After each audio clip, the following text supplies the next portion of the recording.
with your hand resting in mine. I feel a power so divine.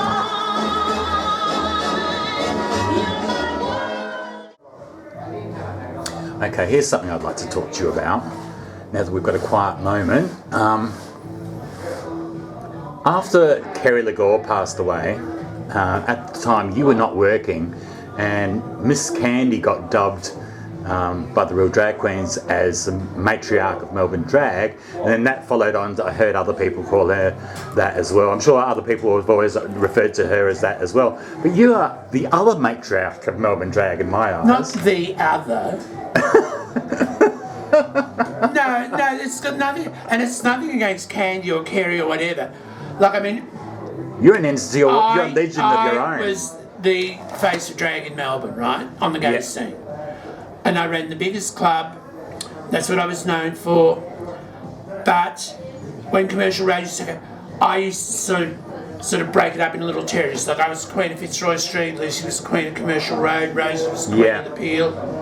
But this matriarch thing, it's all just bullshit. It's just all hype. It's a tagline. So I don't worry about it. I mean, if she was the matriarch here, yeah, fine. Well, I dubbed thee the queen of the Melbourne gay scene. You are the queen. The legend. Doug Lucas, the legend. Oh, well, I've been that for a while. And I'm not being facetious, I actually mean it. No. I mean... So, what do you think of like RuPaul's Drag Race and how drag has evolved now, like into these times, this century? Or the young ones, like how they're, because there's so many drag queens. It seems like there's hundreds of them. Yeah, it's like the floodgates are certainly open. How do you feel about that, being one of the veterans? I think it's great. I think it's an art form. It gives a chance for people to be creative. I mean, people come at it for different reasons.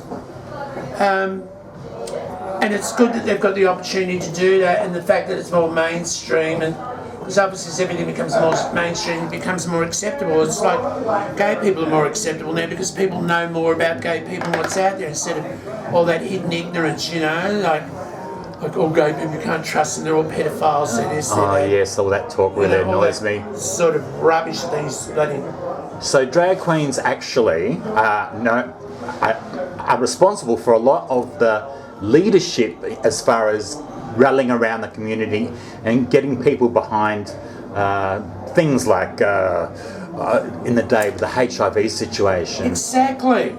Yeah, we're the ones that spread the words. That must have been so difficult living through those days, Doug. Yeah, it was. It's like I said here once.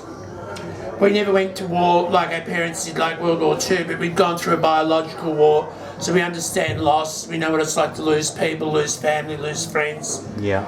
And you know, you reminisce about something, and then you suddenly realise that person's not there, or I think, oh, so and so would really appreciate this, and you think, well, they're gone. So. But it was something that could have happened to any of us. I think the ones that are left behind were just lucky. I don't know that we necessarily did anything differently. It was just, we were destined to remain, they were destined to go. And it was sad. I mean, and after a while you build up a bit of a resistance to it. You know, you sort of build up barriers, but every now and again there'd be that certain one that would get through to you, and then, yeah, it wasn't an easy time. I mean, we lost some amazing people. It was really sad, you know. And at that stage, people were saying to accept gay people, and all of a sudden, like, this was the biggest reversal that could have happened as far as that public acceptance came, you know, because suddenly we're like these dirty, filthy, diseased creatures again spreading it around. Yeah. When that wasn't the case. I mean, it's been proved since, but, you know, it's a gay disease. I mean, what a load of bullshit. It's just stigma. Just for people that want an excuse to put people down. That's that shit that they come up with. And that's what makes me really angry, you know. So since then we've got gay marriage or marriage equality. How do you feel about that?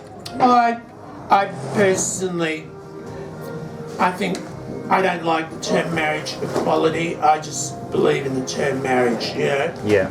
And I don't think that... I think they coined that phrase so they could sell it to the masses.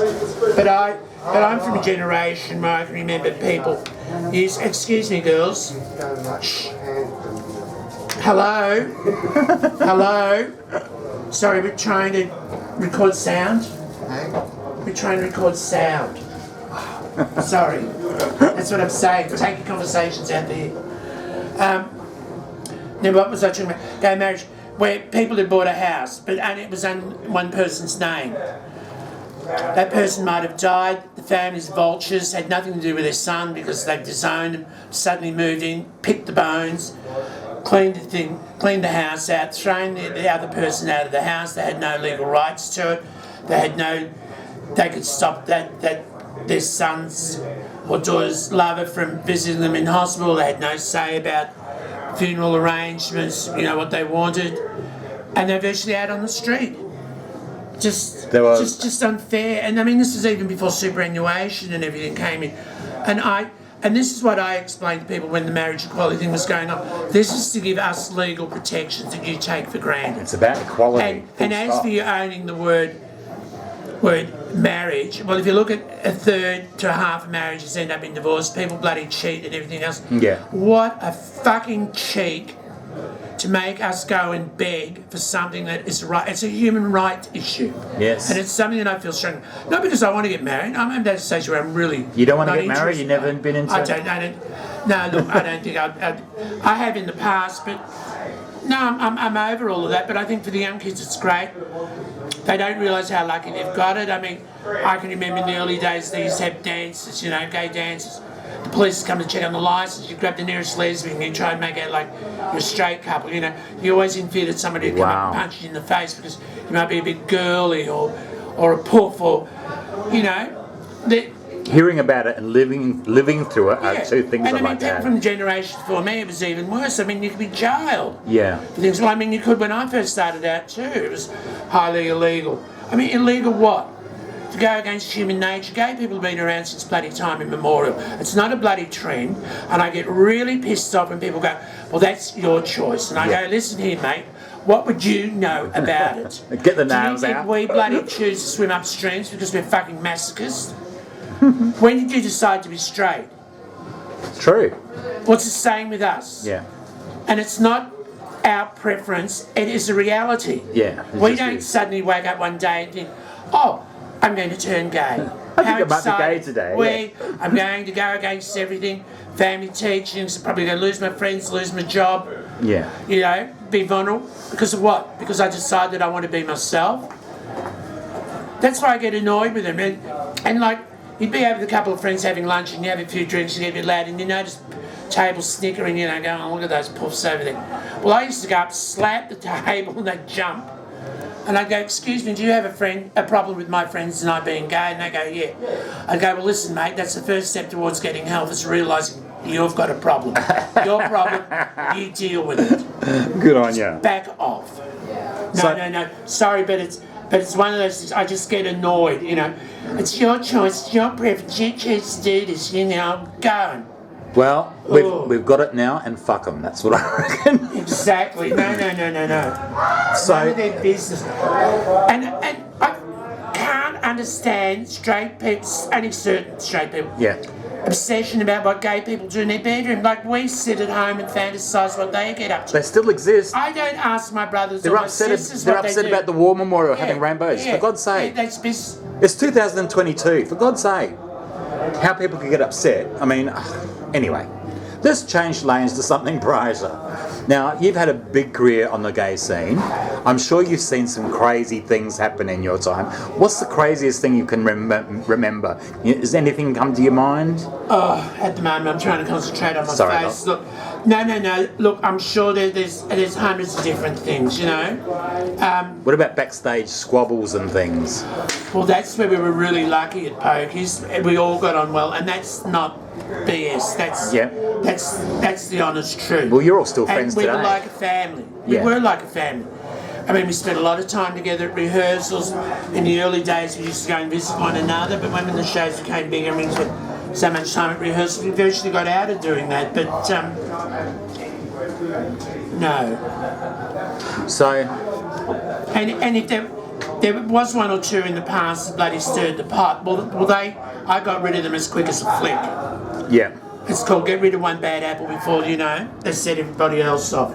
Yes. It's alright, I'm trying to find a pencil right. at the moment to do my lips. Oh, your lips. My Your lashes eyes are looking lips. very lush, I must say. But when the lashes on, they'll cover a lot of that. Oh, because you haven't got your lashes on. Oh, no. Oh, no, wow. I wouldn't be going like this. Even Otherwise they've more. got a big black holes. So, do you watch The Real Drag Queens of Melbourne? Yeah, I've seen it. Did you have any thoughts on it at the time? I know it's 6 years ago now, but... Well, it was a while ago.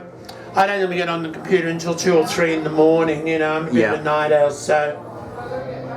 It's a good thing that we've had vision from various people of recording history. The fact that we've got video cameras, like this interview now, long after you and I are gone, hopefully this will still be on YouTube. Yeah, well, that's like things you did previously, like for Bent TV. Remember that? I remember. There's been TV shows. Some of them were filmed at the pier. I made 300 shows for Bent TV and I'm quite proud of the fact. How many shows did you do for Pokies over the years? What must be at least... Well, there was 52 shows a year. Multiply that by 15 and a half, so... 15 and a half years, God. Yeah. 14 and a half. Yeah, 14 and a half. Do you have any advice for the young queens out there? Oh, look, just to enjoy it, but just remember what you're there for. It depends whether you're a performance, whether you're doing drag for performance, whether you're doing it for a bit of a giggle. I mean, previously I'd think, well, if you want to go out and drag, you really have to earn your credentials by doing a show or two, It's sort of, it's like you've earned the right to do it. Now those people wear what they like. So, yeah, basically, if you're going to do it, put effort into it. People are arriving. How Hello. are you? You're Amy's friend? Yeah. Oh, hi, Jimmy. If you want to put yourself there, so we're in the middle of having an interview, so just plonk yourself. Amy's out in the main room. Yeah. Do you need to do your face or anything? Will you do that a bit later? Show doesn't start till 3. Alright, so if you give us about 15 or 20 minutes, we should get all this out of the way by then. Yeah. Thank you.